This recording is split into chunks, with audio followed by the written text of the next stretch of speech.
accounting with nuwan priyanka YouTube channel එකට සාදරයෙන් පිළිගන්නවා. අපි අද දවසේ කතා කරන්න බලාපොරොත්තු වෙන්නේ 2025 accounting පළවෙනි පේපර් එකේ ප්‍රශ්නාංක 46 ඉඳන් 50 දක්වා ප්‍රශ්න 5. මීට කලින් අපි ප්‍රශ්නාංක 1 සිට 45 දක්වා කතා කරලා තියෙනවා.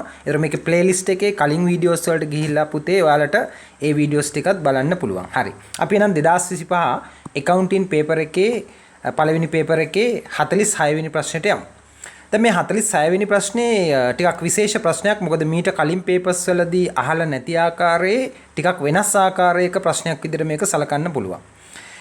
46 තියෙනවා ප්‍රශ්නය. විශේෂ කේක් වර්ගයක් සඳහා බේකරි නිෂ්පාදන සමාගමක් ලද ඇණුමකට අදාළව පහත පිරිවැය දී ඇත. තවද මෙම කේක් ඇණුම ලබා ගැනීම සඳහා මෙම සමාගම දැනටමත් රුපියල් 1,20,000ක විකුණුම් ප්‍රවර්ධන පිරිවැයක් දරා ඇත. හරි පුතේ, දැන් බලන්න මෙතන කියලා තියෙන්නේ විශේෂ ඇණුමක් සම්බන්ධයෙන්. ඒ කියන්නේ සමාගම දැනටමත් බේකරි නිෂ්පාදන කරනවා. ඒ දැනට තියෙන ඕඩර්ස් වලට අමතරව ඇණුම් වලට අමතරව ගනුදෙනුකරුවෙක්ගෙන් විශේෂ ඇණුමක් හම්බ වෙලා තියෙනවා. හරි, දැන් බලමු මේ විශේෂ ඇණුමට අදාළව පහලින් දීලා තියෙන පිරිවැයන් මොනවාද කියලා. දහස් සංඛ්‍යාව වලින් දීලා තියෙනවා. ඒක දින පිටිසීනි සහ බටර් පිරිවැය 550යි, බේකරි සේවකින් සඳහා අතිකාල දීමනා 100යි, විශේෂිත කේක් වර්ගයේ ඇසුරුම් පිරිවැය 50යි. අතිරේක තොරතුරු දහස් සංඛ්‍යාව වලින් ස්ථීර බේකරි සේවකින්ගේ මාසික වැටුප 600යි, බේකරියේ මාසික කුලිය 300යි. මෙම කේක් ඇණුම සඳහා පහත එක් පිරිවැය දක්වන්න. හරි, මේ කේක් ඇණුම වෙනුවෙන් මෙන්න මේ ටික ඔයා හොයන්න ඕනේ. හරි, අපි එක එක යමු. මුලින්ම තියෙනවා අයන්න තියෙනවා. ගිලුණු පිරිවැය උත්තරේ දහස් සංඛ්‍යාව වලින් දාන්න ඕනේ. දැන් මොකද්ද පුතේ ගිලුණු පිරිවැය කියන්නේ?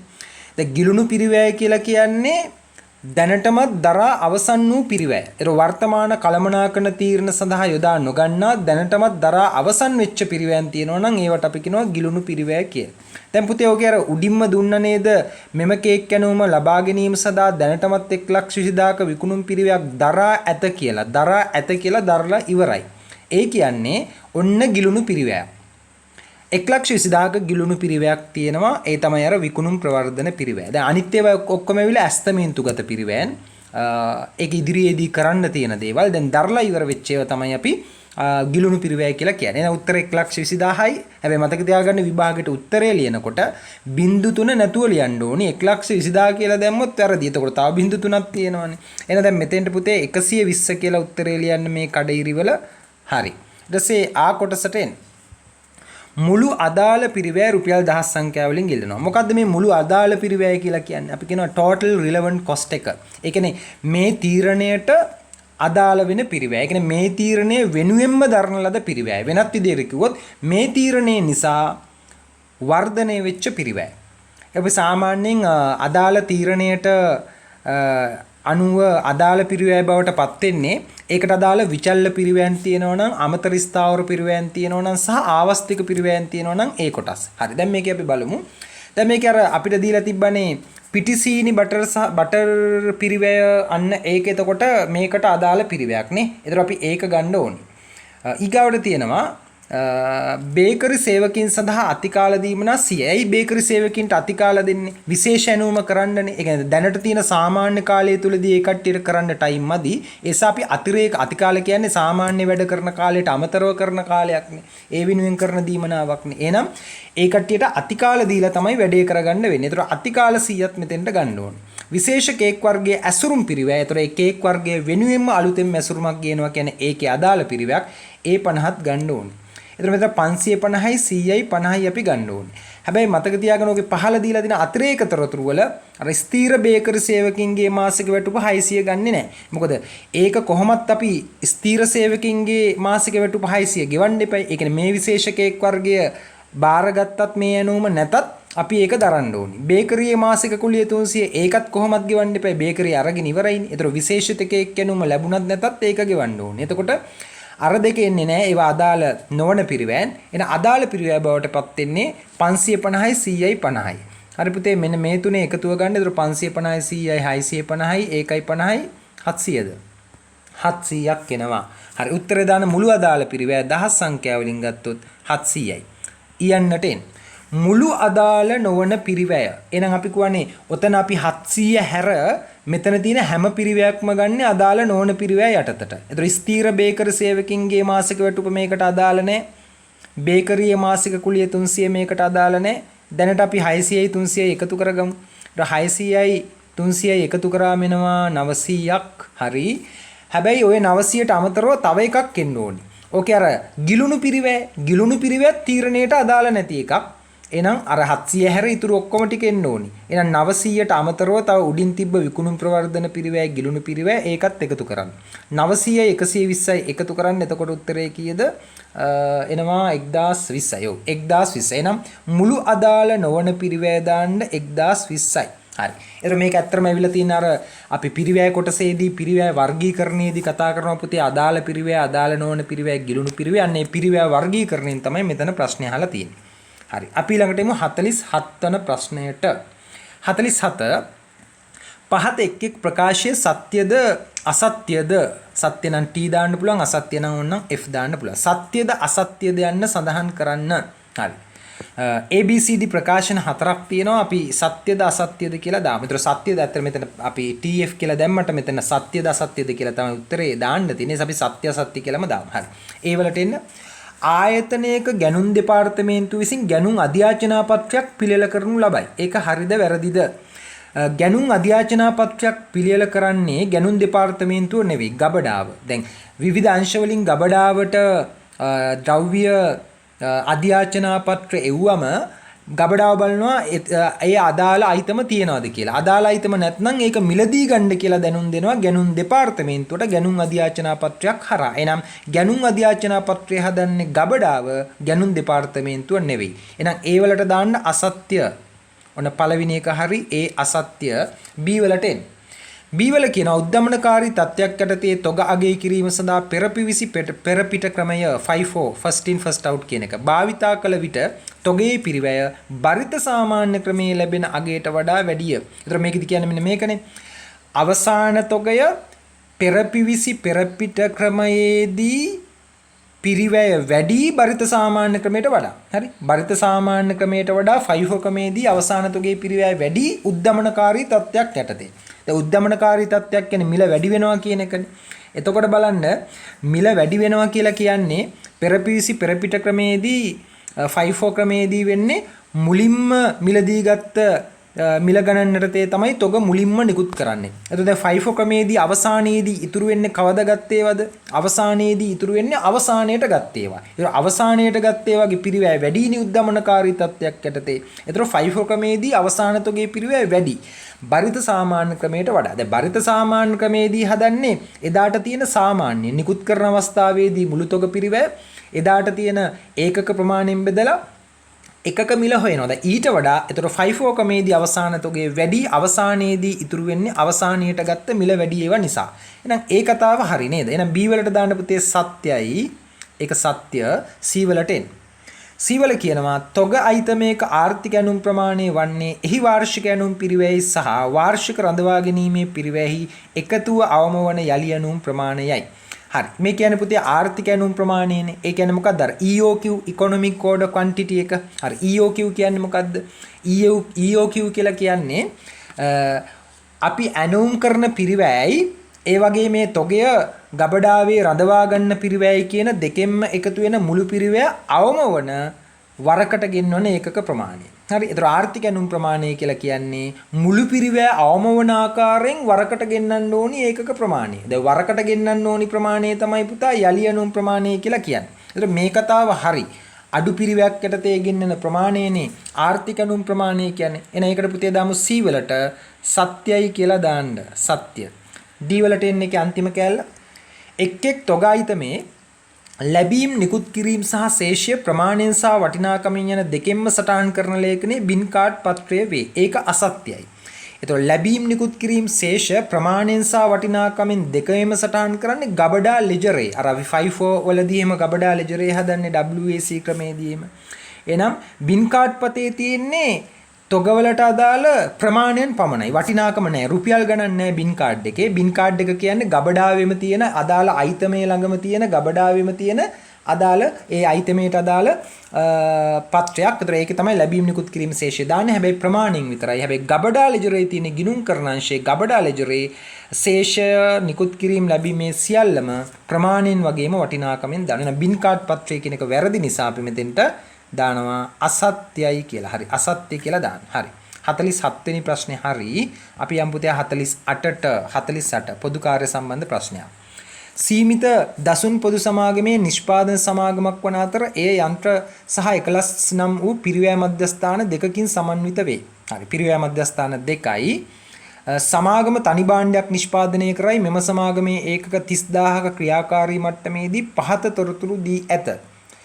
එතකොට 30000ක් හදන අවස්ථාවක ඔන්න තොරතුරු දෙනවා. විකුණුම් මිල ඒකකයක් සඳහා 400යි. ශුද්ධ ලාභය 25%යි. ශුද්ධ ලාභ අනුපාතය 25%යි. ඒ කියන්නේ විකුණුම් වලින් ශුද්ධ ලාභය කොච්චර ප්‍රතිශතයක්ද කියන එක. ඍජු අමුද්‍රව්‍ය පිරිවැය ඒකකයක් සඳහා රුපියල් 50යි. ඍජු සම පිරිවැය ඒකකයක් සඳහා රුපියල් 35යි. හරි. ඊතුරු තොරතුරු ටික අපි බලමු. ඊළඟට දීලා තියෙනවා පිරිවැය මධ්‍යස්ථාන දෙක යන්ත්‍ර පිරිවැය මධ්‍යස්ථාන එකලස් කියලා ඒ දෙක වෙන වෙනම පොදු කාර්ය පිරිවැය අන්තර්ගහන අනුපාත දෙනවා. යන්ත්‍ර වලට යන්ත්‍ර පැයක් සඳහා රුපියල් 25යි. එකලස් වලට දෙනවා ඍජු ශ්‍රම පැයක් සඳහා රුපියල් 20යි කියලා. සැකසුම් කිරීමේ කාලය ඒකකයක් සඳහා යන්ත්‍රවල යන්ත්‍ර පැය දෙකක් යනවා. එකලස් මධ්‍යස්ථානයේ ඍජු ශ්‍රම පැය දෙකක් යනවා. සමාගමේ ආරම්භක හෝ අවසාන තොග නොතිබිනී කියලා දෙනවා. හරි. පහත දෑ දක්වන්න. අයන්න කියනවා ඒකකයක් සඳහා නිෂ්පාදන පිරිවැය කොපමණද කියලා. ඒකකයක් සඳහා නිෂ්පාදන පිරිවැය රුපියල් වලින් ඉදිරිපත් කරන්න කියලා කියනවා. එහෙනම් පුතේ කොහොමද දැන් අපි නිෂ්පාදන පිරිවැය ඉදිරිපත් කරන්නේ? දැන් නිෂ්පාදන පිරිවැය හැදෙන්නේ ප්‍රාථමික පිරිවැයට නිෂ්පාදන පොදුකාර්ය පිරිවැය එකතු වෙලා. බලමු. ප්‍රාථමික පිරිවැයට නිෂ්පාදන පොදුකාර්ය පිරිවැය එකතු වෙලා. මම ලියන්නම්කෝ එක. මුලින්ම එනවා ප්‍රාථමික පිරිවැය එනවා. ඒතර අපි ඒකකයකට අදාළව මේ කතා කරන්නේ. ඊළඟට මේකට එකතු වෙනවා නිෂ්පාදන පොදුකාර්ය පිරිවැය. ඊගාට මේකට එකතු වෙනවා පුතේ නිෂ්පාදන පොදුකාර්ය පිරිවැය. දැන් මේ දෙක එකතු වුණාම මොකක්ද දෙන්නේ අපිට උත්තරේ එන්නේ නිෂ්පාදන පිරිවැය. මේ දෙක එකතු වුණාම එන්නේ නිෂ්පාදන පිරිවැය. හරි. දැන් බලමු ගානේ ප්‍රාථමික පිරිවැය. ප්‍රාථමික පිරිවැය කියන්නේ ඍජු ද්‍රව්‍ය පිරිවැය, ඍජු ශ්‍රම පිරිවැය සහ ඍජු වෙනත් පිරිවැය කියන තුනේ එකතුව. මේකේ ඍජු වෙනත් පිරිවැය දීලා නැහැ. නමුත් ඍජු අමුද්‍රව්‍ය පිරිවැය සහ ඍජු ශ්‍රම පිරිවැය දීලා තියෙනවා. එහෙනම් ඍජු ද්‍රව්‍ය පිරිවැය 50ක් තියෙනවා, ඍජු ශ්‍රම පිරිවැය 35ක් තියෙනවා. 50යි 35යි එකතු කරන්න. 50යි 35යි එකතු කරාම එනවා 85ක්. එහෙනම් පුතේ ඒකකයකට අදාළව ප්‍රාථමික පිරිවැය එනවා මෙතෙන්ට කීයද? 85යි. එහෙනම් මම දාගනවා ප්‍රාථමික පිරිවැය රුපියල් 85යි කියලා. දැන් ඊළඟට නිෂ්පාදන පොදුකාර්ය පිරිවැය. දැන් නිෂ්පාදන පොදුකාර්ය පිරිවැය ඒකකයකට අදාළව හඳුනා ගන්නකොට අන්තර්ගහන අනුපාත ඔස්සේනේ හඳුනා ගැනීම කරන්නේ. එතකොට මෙතෙන්දී නිෂ්පාදන මධ්‍යස්ථාන දෙකක් තියෙන නිසා නිෂ්පාදන මධ්‍යස්ථාන දෙකෙන් වෙන වෙනම අපිට ඒකක පොදුකාර්ය පිරිවැය ගන්න වෙනවා අන්තර්ගහන අනුපාත හරහා. එහෙනම් මොනවාද අපේ තියෙන මධ්‍යස්ථාන යන්ත්‍ර සහ එකලස්. හරි. එහෙනම් මුලින්ම ගමු අපි යන්ත්‍ර මධ්‍යස්ථානයෙන් ඒකකයකට කොච්චර පොදුකාර්ය පිරිවැයක් අන්තර්ගහණය වෙනවද කියලා බලමු. මේකේ කිව්වා යන්ත්‍රවල අන්තර්ගහන අනුපාතයේ යන්ත්‍ර පැයක් සඳහා 25යි. ඒ වගේ යන්ත්‍ර පැය 3ක් පාවිච්චි කරනවලු ඒකකයක් හදන්න. එහෙනම් බලන්න යන්ත්‍ර පැයකට 25යි අන්තර්ගහණය වෙන ප්‍රමාණය. ඒ වගේ පැය 3ක් යනවා නම් 25 3ෙන් වැඩි කරන්න. 25 3ෙන් වැඩි කරාම කීයද? 75යි. ඒතර යන්ත්‍ර එක හරි. ඊළඟ මධ්‍යස්ථානයේ පුතේ එකලස් නේද විභාගෙත් දීලා තියෙන්නේ. අපි එකලස් එකත් ඒ සිස්ටම් එකටම ගමු. එකලස් එකේදී කියනවා ඍජු සමපැයක් සඳහා 20යි අන්තර්ගහන අනුපාතය ඒකකයක් සඳහා ශ්‍රම පැය දෙකක් යනවා. එහෙනම් බලන්න ශ්‍රම පැයකට 20යි ඒ වගේ ශ්‍රම පැය දෙකක්. ශ්‍රම පැයකට 20යි ඒ වගේ ශ්‍රම පැය දෙකක් 20 වැඩි කරන්න දෙකෙන් උත්තරය 40යි.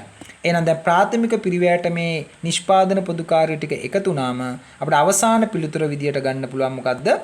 ඒකකයක නිෂ්පාදන පිරිවැය. හරි. මේක අපි එකතු කරමු. එතකොට මෙතන 85යි මෙතන පහළ 75ක් තියෙනවා ඊගාවට 40ක් තියෙනවා. එතකොට මේ ටික එකතු කරාම එනවා හරියටම 200ක් එනවා. ඔව්. හරියටම 200ක් එනවා. එතකොට මේ 200 තමයි ඒකකයක නිෂ්පාදන පිරිවැය බවට පත් වෙන්නේ. හරි. මේ තමයි පුතේ අවසාන උත්තරේ මෙතනින් එන ඒකක නිෂ්පාදන පිරිවැය. එන ඒකක නිෂ්පාදන පිරිවැය විදියට අපි උත්තරේ දානවා රුපියල් 200යි. හරි. රුපියල් කියලා දීලා තියෙනවනේ. ඒතකොට අපි 200 විතරක් දැම්මම කඩේරි වල ඇති. හරි. අයන්නට උත්තරේ හරි. ආයන්නට එන්න. ක්‍රියාකාරී මට්ටම ඒකක 30000කදී මුළු නිෂ්පාදන පිරිවැය 10 සංඛ්‍යාවල. ඒතර ඒක ලේසියිනේ. දැන් එකක නිෂ්පාදන පිරිවැය දන්නවනම් 30000ක මුළු නිෂ්පාදන පිරිවැය හොයාගන්න පුළුවන්. ඒතර අපි මොකද්ද කරන්නේ? ඒකට ඔන්න බලන්න දැන් එකක නිෂ්පාදන පිරිවැය 200යි ගාණ කියනවා. එහෙනම් 30000ක මුළු නිෂ්පාදන පිරිවැය කිය දෙක ලේසිම ප්‍රශ්නයක්. එනවාට තියෙන්නේ 200 වැඩි කරන්න ඕනි 30000න්. 230 වැඩි කරලා ගමු. 230 වැඩි කරාම දෙවරක් 3 6 දැම්මා බිංදු තියෙනවා 5ක් විතර නේද? ඔව් බිංදු එක නෑ 1යිද 6ක් තියෙනවා. බිංදු 6ක් තියෙනවා. 1යි 2යි 3යි 4යි 5යි 6යි බිංදු 6ක් දැම්මා. හරි. එතකොට එනවා මිලියන 6ක්. හැබැයි ගානේ දහස් සංඛ්‍යාවල ඉන්නේ අහන්නේ සමන් බිංදු 3ක් කපා ගන්නම්. එහෙනම් උත්තරේ වෙන්නේ ඒකක 30000 දී මුළු නිෂ්පාදන පිරිවැය දහස් සංඛ්‍යාවලින් 6000යි. එහෙනම් මෙතෙන්ට 6000 කියලා දැම්මනම් හරි. ගානේ බලන්න දහස් සංඛ්‍යාවලින් වරහන්නේ තුල දීලාද නැද්ද කියලා දහස් සංඛ්‍යාවලින් දුන්නොත් බිංදු 3 අයින් කරලා තමයි අනිවාර්යයෙන්ම විභාගෙට උත්තරේ ලියන්න ඕනේ. හරි. එතකොට ආ බිංදු 6 දැම්මොත් වැරදි.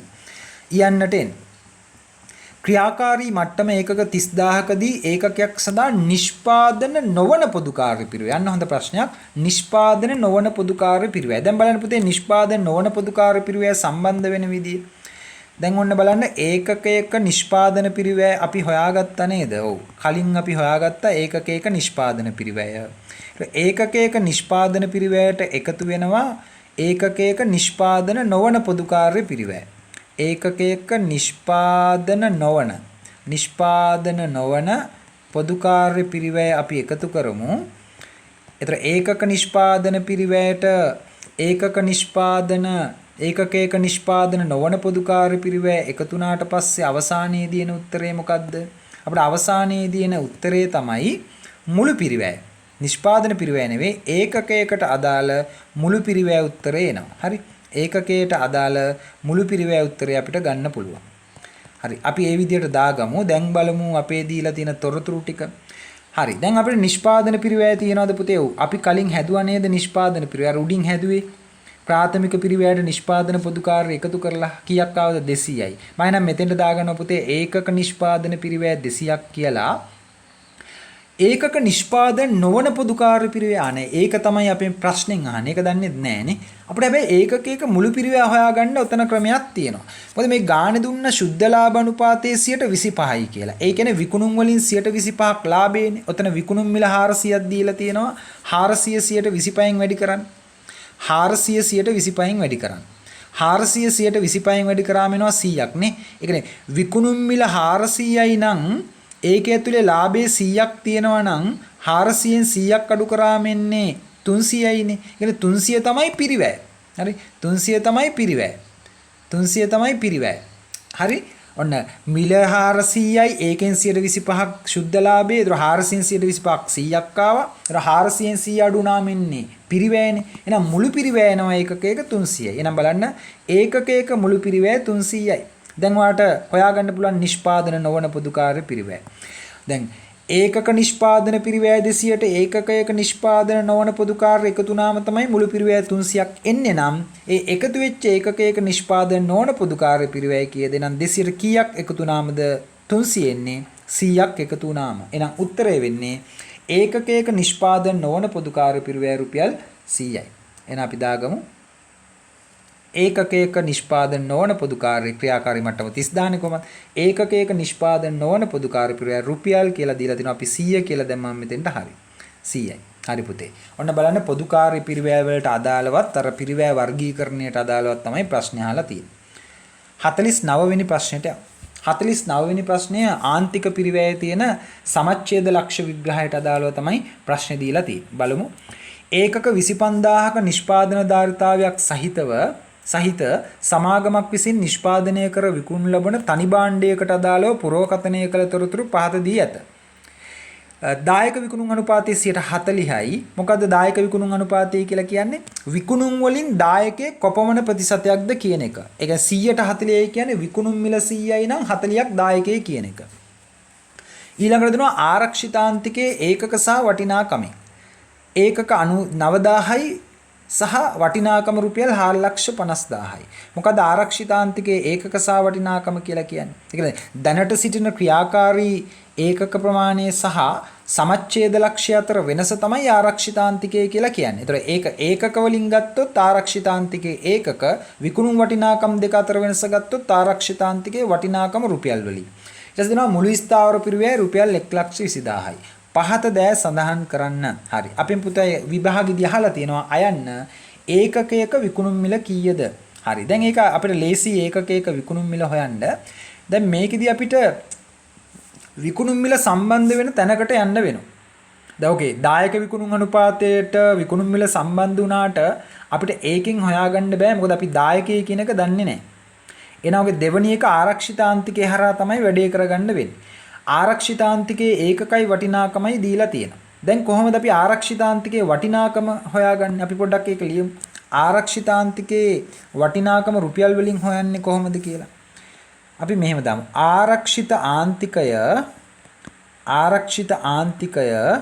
රුපියල්. ආරක්ෂිත ආන්තිකයේ රුපියල් සමානයි. දැන් මේක හොයන්න ගොඩක් ක්‍රම තියෙනවා. එක ක්‍රමයක් තමයි ලේසිම ක්‍රමය වෙන්නේ. ආරක්ෂිතාන්තිකයේ රුපියල් සමානයි. ආරක්ෂිත ආන්තිකය ඒකක ආරක්ෂිත ආන්තිකය ඒකක ඒක වැඩි කරන්න ඕනි ඒකකයක විකුණුම් මිලෙන්. ආරක්ෂිතාන්තිකයේ ඒකක විකුණුම් මිලෙන් වැඩි කරාම පුතේ ආරක්ෂිතාන්තිකයේ රුපියල් වටිනාකම එනවා. දැන් අපිට ගානේ දීලා තියෙනවා ආරක්ෂිතාන්තිකයේ ඒකක 9000ක් කියලා රුපියල් වටිනාකම 4,50,000ක් කියලා දීලා තියෙනවා. එහෙනම් ආරක්ෂිතාන්තිකයේ රුපියල් වටිනාකම 4,50,000යි උත්තරේ තියෙනවා වම් පැත්තේ. ආරක්ෂිතාන්තිකයේ ඒකකත් ගානේ දීලා තියෙනවා 9000යි. හරි. වැඩි කිරීමේ ඒකක මිල. ඒකක මිල දන්නේ නැහැ. ඒකක මිල x නම් x වල අගය හොයන්න. එහෙනම් 9000 වැඩි කිරීම x නේ. එහෙනම් අපි 9000 වම් පැත්තට ගෙනාවොත් වැඩි කිරීම කියපු 9000 වම් පැත්තට එනකොට බෙදෙනවානේ. ඒ සම්බන්ධ යනවා 4,50,000 බෙදීම 9000 කියලා. 4,50,000 බෙදීම 9000 තමයි x වලට එන උත්තරේ. ඒතකොට 4,50,000 9000න් බෙදුවම කීයද? 50ක් එනවනේ. හරි. රුපියල් 50ක් එනවා. රුපියල් 50ක් එනවා. ඒ කියන්නේ පුතේ ඒකකයක විකුණුම් මිල මෙතන රුපියල් 50යි. හරි. ඒකකයක විකුණුම් මිල මෙතන රුපියල් 50ක් එනවා. දැන් අපිට උත්තරේ දාන්න පුළුවන් නේ. හරි. ඒ වලට අයන්නට උත්තරේ ඒකකයක විකුණුම් මිල රුපියල් කියලා දීලා තිනවා. අපිට තියෙන්නේ 50 කියලා දාන්න විතරයි. 50 කියලා කඩේරි වල දැම්මා. ආයන්න සමච්ඡේද ලක්ෂ්‍ය ඒකක වලින්. හරි. දැන් එන අපි සමච්ඡේද ලක්ෂ්‍ය හදන විදිය ලියන්න ඕනේ. මොකද පුතේ සමච්ඡේද ලක්ෂ්‍ය කියන්නේ ලාභයක් හෝ අලාභයක් නොලැබෙන අවස්ථාවේදී විකුණන ඒකක සංඛ්‍යාවට අපි කියන්නේ සමච්ඡේද ලක්ෂ්‍ය ඒකක කියලා. අපි කෙටියෙන් කියන්නේ ඔක break even point BEP කියලා නේද? එහෙනම් මම දන්නවා BEP ඒකක නේද සමච්ඡේද ලක්ෂ්‍ය ඒකක සමානයි. මේ සඳහා තියෙන සරලම සූත්‍රය තමයි මුළු ස්ථාවර පිරිවැය බෙදන්න ඒකක දායකෙන්. හරි. මුළු ස්ථාවර පිරිවැය බෙදන්න පුතේ ඒකක දායකෙන්. එතකොට ඔයාට සමච්ඡේද ලක්ෂ්‍ය ඒකක වලින් එනවා. එහෙනම් මම දානවා මේ සමීකරණයේ විදිහට ස්ථාවර පිරිවැය බෙදීම ඒකක දායකයේ කියලා. දැන් ගාන අපිට ස්ථාවර පිරිවැය දීලාද? ඔව්. ගාන ස්ථාවර පිරිවැය කීයක් දුන්නද? 1,20,000යි. එහෙනම් පුතේ අපිට කෙලින්ම 1,20,000 මුළු ස්ථාවර පිරිවැය කියලා මේකට දාන්න පුළුවන්. එහෙනම් අපි දානවා මුළු ස්ථාවර පිරිවැය විදිහට 1,20,000. ඒක හරි. දැන් ඊගොඩ ප්‍රශ්නේ ඒකක දායකය නැහැ. ඒකක දායකයේ කෙලින්ම ගානේ දීලා නැහැ. නමුත් අපිට හොයාගන්න පුළුවන්. මොකද ඕකේ අපිට දායක විකුණුම් අනුපාතයේ 40ක් කියලා දීලා තියෙනවානේ. දායක විකුණුම් අනුපාතයේ 40ක් කියන්නේ විකුණුම් 100ක් නම් දායකයේ 40ක් තියෙනවා කියන එක. දැන් අපි අයන්නේදී හොයාගත්තනේ ඒකකයක විකුණුම් මිල 50ක් කියලා. හරි. එහෙනම් ඒකකයක විකුණුම් මිල 50 ඇතුලේ දායකයේ හොයාගන්න අපි කරන්නේ ඒකකයක විකුණුම් මිල වැඩි කරන්න ඕනි දායක විකුණුම් අනුපාතයේ 40%න්. එහෙනම් අපි මෙහෙම කරමු. 50 වැඩි කරනවා 40%න්. 50 140න් වැඩි කරාම පුතේ අපිට ඒකක දායකේ එනවා. ඒතර මුළු ස්ථාවර පිරිවැය 1,20,000ක් මෙතෙන්ට දානවා. 50න් 140ක් කියන්නේ කීයද? 50න් 140ක් කියන්නේ 20යි නේ. ඒතර ඒකක දායකේ 20යි. එතන අපිට තියෙන්නේ 1,20,000 20ෙන් බෙදන්න. දෙකට පහළ දෙක කැපුනම උඩ 12ට දෙකේවා 6ක් එනවා. එතකොට බිඳුවට බිඳුවක් කැපුණා 6000යි. එහෙනම් උත්තරේ වෙන්නේ සමච්ඡේද ලක්ෂ්‍ය ඒකක 6000යි. ඒක සමච්ඡේද ලක්ෂ්‍ය මෙතන ඒකක වලින් ඒකක 6000ක් එනවා. හරි පුතේ උත්තරේ ගමු එනම් සමච්ඡේද ලක්ෂ්‍ය ඒකක වලින් කඩේරි වල උත්තරය දාන්න 6000 කියලා. ආපහු ඒකක කියලා දාන්න ඕනේ. ගානේ ඒකක වලින් කියලාම දීලා තියෙන නිසා. ඒක යන්න කොටසට එන්න. ක්‍රියාකාරී මට්ටම ඒකක 15000ක් වන විට ලාභය හෝ අලාභය හරි. දැන් අපි මේ ආන්තික පිරිවැයකරණයේදී ලාභය ගණනය කරන ක්‍රමයක් තියෙනවා. මම ඒක ලියන්නකෝ ලාභය ගණනය කරන ක්‍රමය. ලාභය හෝ අලාභයක් වෙන්නත් පුළුවන් නේද? ලාභය හෝ අලාභය සමානයි. ලාභය හෝ අලාභය සමානයි. ලේසිම ක්‍රමය තමයි මුළු දායකය අඩු කිරීම මුළු ස්ථාවර පිරිවැය.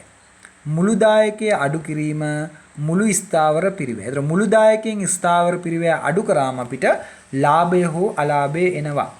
දැන් ප්‍රශ්න තියෙන්නේ මෙතනදී මුළු දායකයේ කීයද කියන එක. දැන් ගාණ කියන්නේ අපිට ඒකක 15000 දී ලාභය හොයන්න කියලානේ. එහෙනම් ඒකක 15000 දී මුළු දායකය හොයාගන්න මොකද කරන්නේ? 15000 වැඩි කරන්න ඕනි ඒකක දායකයෙන්. දැන් මීට කලින් අපි ඒකක දායකය හොයාගත්ත නේද කලින්? අර හොයාගත්තේ මේ තියෙන ඒකක දායකය. එතනදී අපි කිව්වා 50න් 40ක් 20යි. එහෙනම් එකක දායකයේ 20යි. ඔන්න බලන්න. ඒකක දායකයේ 20යි වැඩි කරන්න ඕනි මෙතන ඒකක සංඛ්‍යාව අපිට දෙන්නේ 15000යි. 15000 දී මුළු දායකය කියන්නේ එතකොට 20 වැඩි කිරීම 15000. ස්ථාවර පිරිවැය පුතේ අපිට ගානේ දුන්නනේ 120000 කියලා. ඒතර ඒක කෙලින්ම දාගන්න පුළුවන් ස්ථාවර පිරිවැය 120000ක් කියලා. හරි. දැන් එහෙනම් 20 15000න් අපි වැඩි කරලා බලමු. එතකොට දෙවරක් 15 30 දැම්මා බිංදු තව 4ක් තියෙනවා. 1යි 2යි 3යි 4යි. එතකොට ඔක්කොම ලක්ෂ 3යි මුළු දායකය ස්ථාවර පිරිවැය අඩු වෙනවා 120000යි. එන අවසාන උත්තරේ ගමු. ලක්ෂ 3න් 120000ක් අඩු කරාම රුපියල් වලින් ගත්තොත් රුපියල් 180000ක්. මේක පුතේ ලාභයක්ද අලාභයක්ද? ධන උත්තරයක් නම් මේක ලාභයක් නේ. ඍණ උත්තරයක් නම් අලාභයක්. මෙතන ධන උත්තරයක් ඒ සමේ 180000 ලාභයක්. උත්තරේ 180000යි. හැබැයි විභාගෙදී අපිට කියන්නේ දහස් සංඛ්‍යා වලින් දාන්න කියලා. ඒතර 180000න් බිංදු 3 කැපුවම 180යි. ඒතර පුතේ ඊ වලට උත්තරේ 180 කියලා කඩේරි වල දැම්මම හරි. දැන් හොඳට බලන්න ඔය කෙටි පිළිතුරු සැපීමේ ප්‍රශ්නවලදී රුපියල් වලින්ද නිකම්ම රුපියල් සම්පූර්ණ වලින් එකෙන්ද අහන්නේ බිංදු 3 නැතුව දහස් සංඛ්‍යා වලින් දාන්න කියලා. ඒ හරියට දාන්න 180000 දහස් සංඛ්‍යා වලින් ගත්තොත් 180යි. එහෙනම් අපි 2025 පළවෙනි පේපර් එකේ අවසාන ප්‍රශ්න අංකයට යනවා ප්‍රශ්න අංක 50. දැන් සාමාන්‍ය අවසාන ප්‍රශ්නේ හැම විභාගයකදීම වගේ දෙන්නේ ආයෝජන තීරණ අවසාන පාඩමෙන්. ආයෝජන තීරණ පාඩම. දැන් ඒකේ තමයි අපි අර මුදල් ප්‍රවාහය මුදල් ගලා යාම් ටික මුදල් ප්‍රවාහය ගණනය කරන ආකාරය. ඊට පස්සේ ශිල්පකම විදියට ගිණුම් කරන ප්‍රතිලාභ අනුපාතයේ පිළිගෙවුම් කාලයේ සුද්ධ වර්තමාන අගය වගේ දේවල් හදන්න. හරි බලමු ප්‍රශ්නේ. ප්‍රශ්නේ කියනවා සමාගමක් විසින් එහි පැරණි යන්ත්‍රයක් වෙනුවට වසර 10ක් අපේක්ෂිත ඵලදායී ජීවිත කාලයක් සහිත නව යන්ත්‍රයක් මිලදී ගැනීමට සලකා බලමින් සිටි. ඒ කියන්නේ පැරණි යන්ත්‍රය අයින් කරලා විකුණලා අලුත් යන්ත්‍රයක් ගන්නවා. ඒතර අලුත් යන්ත්‍රයේ ඵලදායී ජීවිත කාලය වසර 10යි. මේ සම්බන්ධයෙන් පුරෝකථනය කළ තොරතුරු පහත දී ඇත. ඒතර අපිට අනිවාර්යයෙන්ම දෙන්නේ මේකේ පුරෝකථනය කළ තොරතුරු මුදල් ප්‍රවාහය හඳුනා ගන්න දහස් සංඛ්‍යා වලින් දීලා තියෙනවා. නව යන්ත්‍රයේ පිරිවැය තියෙනවා. ඊට පස්සේ නව යන්ත්‍රයේ සුන්බුන් නගයේ තියෙනවා. පැරණි යන්ත්‍රයේ විකුණුම් මිල තියෙනවා. පැරණි යන්ත්‍රයේ විකුණුම් වියදම තියෙනවා. අතිරේක කාරක ප්‍රාග්ධනයේ වරහන් ඇතුලේ මෙම මුදල ව්‍යාපෘති කාලයේ අවසානයේදී අය කරගත හැකිය. නව යන්ත්‍රය නිසා අඩුවන වාර්ෂික මෙහෙයුම් මුදල් ගලා යෑම් තියෙනවා. නව යන්ත්‍රය නිසා වැඩිවන වාර්ෂික ආදායම් තියෙනවා. හරි ප්‍රශ්න ටික බලමු. මෙම ව්‍යාපෘතිය සඳහා පහත දෑ හඳුනා ගන්න. අයන්න. ආරම්භක ශුද්ධ මුදල් ගලා යාම. හරි ආරම්භක කියන්නේ මොකද්ද? ආරම්භක කියන්නේ ව්‍යාපෘතිය පටන් ගත්ත අවස්ථාව. අපි මේක සලකන්නේ වසර බිඳුව කියලා. ඒතර නව යන්ත්‍රයේ මිලදී ගන්න දවසට අපි කියන්නේ වසර බිඳුව කියලා. දැන් මාස 12ක් ගියාට පස්සේ තමයි වසරයි කියලා කියන්නේ. එහෙනම් වසර බිඳුව අපි සලකන්නේ ආරම්භක කියලා. ඒ වෙලාවේ සුද්ධ මුදල් ගලා යාම දහස් සංඛ්‍යා වලින් දාන්න තියෙනවා. ඒතර මෙතන කියන්නේ සුද්ධ. දැන් සුද්ධ කියනකොට මුදල් ලැබීම සහ මුදල් ගෙවීම අතර වෙනස ගන්න ඕනේ නේද? ගලා ඒම් සහ ගලා යාම අතර වෙනස ගන්න ඕනේ. ඒ වෙනස ගලා යාමක්. සාමාන්‍ය වසර බිඳුවේදී කරන්නේ ආයෝජනයක් නිසා අනිවාර්යයෙන්ම ගලා යාමක් තමයි එතනදී වෙන්නේ. හරි. දැන් බලමු මෙතනදී අපි ආරම්භක සුද්ධ මුදල් ගලා යාම කීයක් වෙනවද කියලා. අපි ඒ ටික ගමු. දැන් නව යන්ත්‍රයේ පිරිවැය කියන්නේ 12000යි. ඒතර නව යන්ත්‍රයේ පිරිවැය 12000 ඇවිල්ලා ආරම්භක මුදල් ගලා යාමක්. මම මෙතන පොඩ්ඩක් දාගන්නම්. ඍණ 12000යි. ඍණ 12000යි කියලා දාගන්නම්කෝ. දැන් අපිට ආපහු අර මුදල් ප්‍රවාහ ලේඛන හදාගෙන ඉන්න ඕනේ නැහැ පුතේ. පොඩි ප්‍රශ්නයක් නිසා එකතු අඩු කරලා දාගන්න. දහස් සංඛ්‍යාව වලින් දාන්න තියෙනවා. අවසාන උත්තරේ දහස් සංඛ්‍යාව වලින් දාන්න තියෙනවා. හරි. 12000 දැම්මා. ඊළඟට ඕකේ දෙනවා නව යන්ත්‍රයේ සුන්බුන්නගේ. ඒක අපිට අදාළ නැහැ. ඒක අන්තිමට මේන එකක්. සුන්බුන්නගේ උපලබ්ධි වෙන්නේ අවසාන වසරේදී. ඊට පස්සේ පැරණි යන්ත්‍රයේ විකුණුම් මිලයි පැරණි යන්ත්‍රයේ විකුණුම් වියදමයි. දැන් නව යන්ත්‍රයේ ගන්නකොටම පැරණි යන්ත්‍රයේ විකුණන්න ඕනිනේ. ඒ විකුණලා ලැබෙන සුද්ධ වටිනාකම කීයද? ඒ විකුණුම් මිල 800ෙන් අපි විකුණුම් වියදම 50 අඩු කරලා සුද්ධ වටිනාකමක් ගමු. ඒ 800ෙන් 50 අඩු කරාම 750යි. ඒ කියන්නේ පැරණි යන්ත්‍රයේ විකුණලා සුද්ධ වශයෙන් ලැබෙනවා 750. ඒක එතකොට පුතේ මුදල් ගලා ඒමක්නේ. මම නිසා මෙතන දානවා ධන 750යි කියලා. ධන 750යි කියලා දානවා. ඒක ලැබෙන එකක්. අතිරේක කාරක ප්‍රාග්ධනයක් තියෙනවා 2500ක්. ඒතර කාරක ප්‍රාග්ධනයත් අපි මුදල් ගලා යාමක් විදිහට සලකනවා ව්‍යාපෘතිය ආරම්භ කරන අවස්ථාවේදී. දැන් අනිත් ඒවා ඇවිල්ලා වාර්ෂික මෙහෙම මුදල් ගලා යාම වාර්ෂික ආදායම ඒවා ඉන්නේ නැහැනේ. හරි. මෙන්න මේ තුනේ එකතුව කීයක්ද කියලා බලමු. හරි. මේ තුනේ එකතුව අපි සලකනවා ආරම්භක සුද්ධ මුදල් ගලා යාමක් කියලා. ඒතර උතන ඍණ 12000යි ඍණ 2500යි ඍණ ඒවා දෙකක් තියෙනවා. 12000 2500 එනවා 14500ක් ඍණ. ඒකට ධන 750ක් එකතු වෙනවා කියන්නේ 14500න් ඍණ 14500න් 750 අඩු වෙනවානේ. ඒතර 14500න් 750ක් 14500න් 750ක් අඩු වෙනවා. ඔව්. එතකොට කීයද? 13750ක් ඍණ. එකෙන් අදහස් වෙන්නේ ආරම්භක සුද්ධ මුදල් ගලා යාම 13750යි. හරි. ආරම්භක සුද්ධ මුදල් ගලා යාම 13750යි. එතකොට අපි මේ සංඛ්‍යා කොහොමද ගත්තේ? දහස් සංඛ්‍යා වලින් ගාණ දීලා තිබ්බේ දහස් සංඛ්‍යා වලින්. එහෙනම් අයන්නට උත්තරේ දාන්න ආරම්භක සුද්ධ මුදල් ගලා යාම 13750යි කියලා. ආපහු මේක ඍණ කියලා එහෙම දාන්න ඕනේ නැහැ. මොකද ගාණේ කියලාම තියෙනවනේ සුද්ධ මුදල් ගලා යාමක් කියලා. ඒතර වචනේම ඍණ කියන අදහස තියෙන නිසා කෙලින්ම 13750 දැම්මම හරි. ඊළඟට පුතේ ආයන්න පිළිගෙවුම් කාලය වසර කීයක්ද කියලා අහනවා. දැන් මොකද්ද පිළිගෙවුම් කාලය කියලා කියන්නේ? ව්‍යාපෘතියකට ආරම්භයේදී අපි යොදවන මුදල ඒ ව්‍යාපෘතිය අනාගත සුද්ධ මුදල් ප්‍රවාහයන්ගෙන් ආවරණය කරගන්න ගතවන කාලයට අපි කියනවා පිළිගෙවුම් කාලය. දැන් ඔගේ ව්‍යාපෘතිය ආරම්භයේදී අපි 13750ක් යොදවලා තියෙනවානේ. ඒතර ওই 13750 එකතු කරගන්න කොච්චර අවුරුදු ගාණක් යනවද ඉස්සරහට? හරි අපි ඒක බලමු. දැන් ඒතර මේකේ අපිට දුන්නා නව යන්ත්‍රය නිසා අඩුවන වාර්ෂික මුදල් ගලා යාම 1000යි. ඒතර නව යන්ත්‍රය නිසා වාර්ෂික මෙහෙයුම් මුදල් අඩු වෙනවා කියන්නේ මුදල් ගලා යාම අඩු වෙනවා කියලා කියන්නේ ඒක අපි සලකන්නේ මේ ව්‍යාපෘතියේ මුදල් ගලා යාමක් කියලා. හරි. ඒතර දැන් පැරණි යන්ත්‍රය වෙනුවට නව යන්ත්‍රය ගෙනාවම කලින් 1000ක් එළියට ගිහිපු එක දැන් යන්නේ නැහැ. එතකොට 1000ක් ඉතුරු වෙනවනේ. ඒතර ඒ 1000 අපි සලකන්නේ මුදල් ගලා ඒමක් විදියට මේ ව්‍යාපෘතියේ. ඊට පස්සේ නව යන්ත්‍රය නිසා වැඩි වෙන වාර්ෂික ආදායම තියෙනවා 1250ක්. හරි. එතකොට වාර්ෂික ඇත්තරම මෙහෙම මුදල් ප්‍රවාහය කීයක් වෙනවද? ඔය දෙක එකතු කරන්න 1000යි 1250යි එකතු වුණාම 2250ක් එනවා. එතකොට අපි ගත්තොත් වසර බිඳුවෙන් පසුව සෑම වසරකම 2250ක මුදල් ගලා සුද්ධ මුදල් ගලා ඒමක් එනවා. දැන් බලන්න දැන් 13750 එකතු කරගන්න කොච්චර අවුරුදු ගාණක් ඇයිද? ඒ කියන්නේ 13750 එකතු කරගන්න අවුරුද්දකට 2250 ගානේ හම්බුනොත් 2250 ඒවා කීයක් ඕනිද කියන එක. අපි මෙහෙම පොඩි ඉදිරිපත් කිරීමක් දාගමුකෝ. අපි මෙහෙම ගමු. ඔන්න බලන්න. මම පොඩි ලේඛනයක් හදන්නම්කෝ. ඒතර ඔයාලට ලේසි වෙයි මේ වැඩේ. ලේඛනයක් හදාගෙන යන්නම්කෝ. එතන මේ තමයි සුද්ධ මුදල් ප්‍රවාහය. මේ තමයි පුතේ සුද්ධ මුදල් ප්‍රවාහය. සුද්ධ මුදල් ප්‍රවාහය. මම මේ පැත්තෙන් දාගන්නම් වසර කියලා. වසර කියලා දාගන්නම්.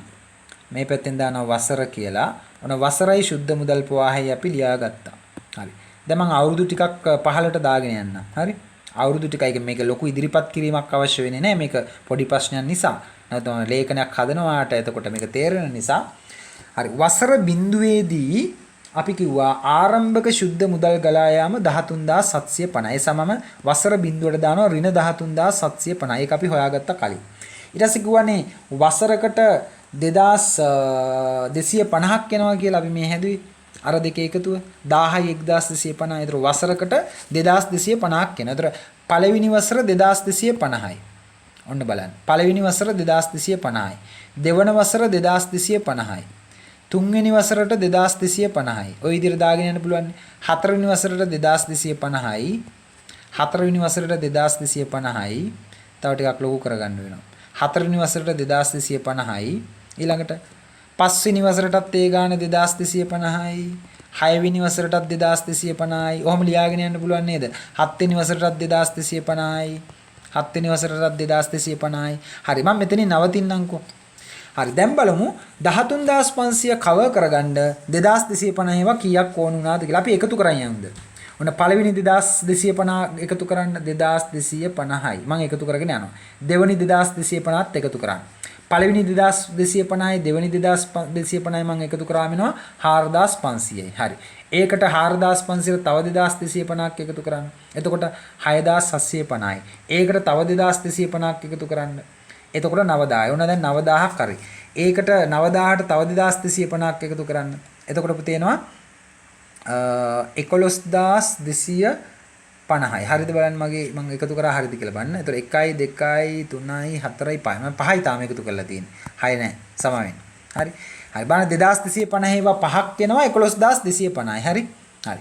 ඊට පස්සේ ඊළඟ 2250ත් එකතු කරන්න 6 වෙනි වසරේ 6 වෙනි වසරේ 2250ත් එකතු කරාම 13500. දැන් බලන්න වසර 1 සිට වසර 6 දක්වා මෙන්න මේ 2250 ඒවා ටික සෙට් එක එකතු කරාම අපිට එන උත්තරේ තමයි පුතේ 13500යි. දැන් මුලින්ම අපි යදවපු ගාන 13750යිනේ. ඒකෙන් දැන් අපි 13500ක්ම එකතු කරගෙන ඉවරයි. ඒක 13750ෙන් 13500ක් ගියාම තව 250ක් එකතු කරගන්න ඕනේ. හරි. ඒ 250 අපිට 7 වෙනි අවුරුද්දේ 2250න් එකතු කරගන්න පුළුවන්. ඒ නිසා මට ලියන්න පුළුවන් මෙතනදී පිළිගෙවුම් කාලය වසර 6යි. වසර 6යි.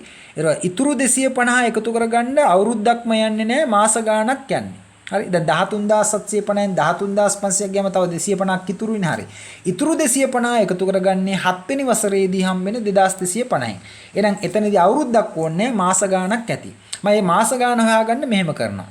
ඉතුරු 250 මම එකතු කරගන්නේ ඊළඟ අවුරුද්දේ හම්බෙන 2250න්.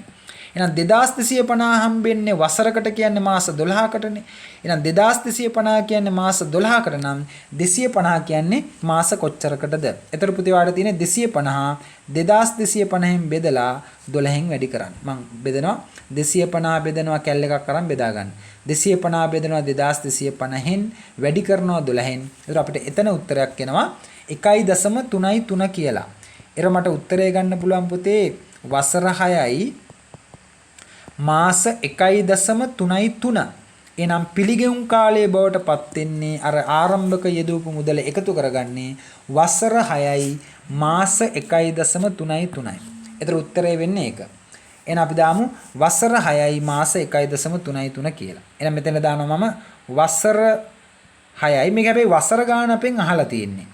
එසා කෙලිම වසර 6 දෙමළ ප්‍රශ්න වසර 6යි මාස 1.33යි. හැබැයි මාකි ස්කීම් එකේ ඕකේ උත්තරේ තියෙන්නේ වසර 6යි මාස 2යි කියලා. කියන්නේ 1.33 ආසන්න වශයෙන් දෙකක් කියලා අරගෙන තියෙනවා.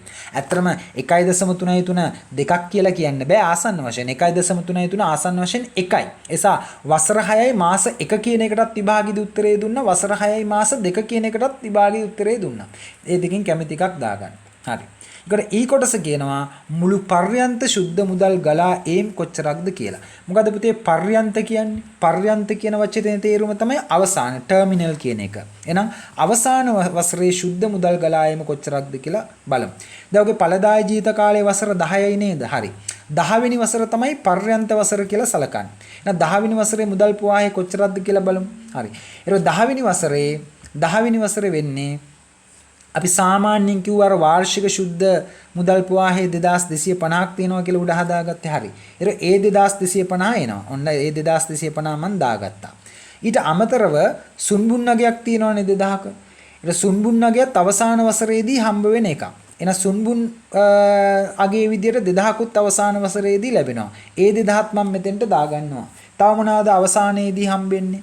ඕකේ දුන්න අර අතිරේක කාරක ප්‍රාග්ධනය මෙම මුදල ව්‍යාපෘති කාලයේ අවසානයේදී අය කරගත හැකියි කියලා 2500ක්. එතනම් අවසාන වසරේදී කාරක ප්‍රාග්ධනය 2500කුත් අපිට එකතු කරගන්න පුළුවන්. හරි. මේ තුනම එකතු කරන්න. මේ තුනම එකතු කරන්න කීයද කියලා බලමු. එතන 50යි, එතන 7යි, 6යි. 6750ක් එන උත්තරේ මුළු පර්යන්ත සුද්ධ මුදල් ගලා ඒම නැත්නම් වසර 10ේදී මුළු සුද්ධ ගලා ඒම 6750. ඒතර කොහොමද අපි දහස් සංඛ්‍යාව වලින් නේදුවේ? ඒ නිසා මේකට දාගන්න 6750යි කියලා. හරි. ඔන්න පුතේ අපි 2025 පේපර් එකේ පළවෙනි පේපර් එකේ ප්‍රශ්න 50ම කතා කරලා ඉවරයි. එතකොට අපි මේ දක්වා වීඩියෝස් කිහිපයකින් ප්‍රශ්න 1 සිට 50 දක්වාම කතා කරා. එතකොට නැවත ඔයාලට ගැටලු තියෙන තැන් නැවත ප්ලේලිස්ට් එකේ පරණ කොටස් වලට ගිහිල්ලා ඒ අදාළ ප්‍රශ්නේ උත්තරේ හදපු විදිය බලන්න. එහෙනම් අපි නැවත අලුත් ප්‍රශ්න පත්‍රයකින් ප්‍රශ්න සාකච්ඡා කිරීම කරමු ඉදිරියේදී. සහ accounting වලට අදාළ අමාරු කොටස් තියෙන පාඩම් මම නැවත කියලා දෙනවා. ඒ නිසා accounting with nuwan priyanga YouTube channel එකත් එක්ක දිගටම රැඳිලා ඉන්න. මේවා වීඩියෝස් share කරලා දන්නේ නැති වාගේ යාළුවන් එක්ක බෙදා ගන්න. එහෙනම් පුතේ සුබ දවසක්. අපි ඊළඟ වීඩියෝ එකේදී හම්බ වෙමු.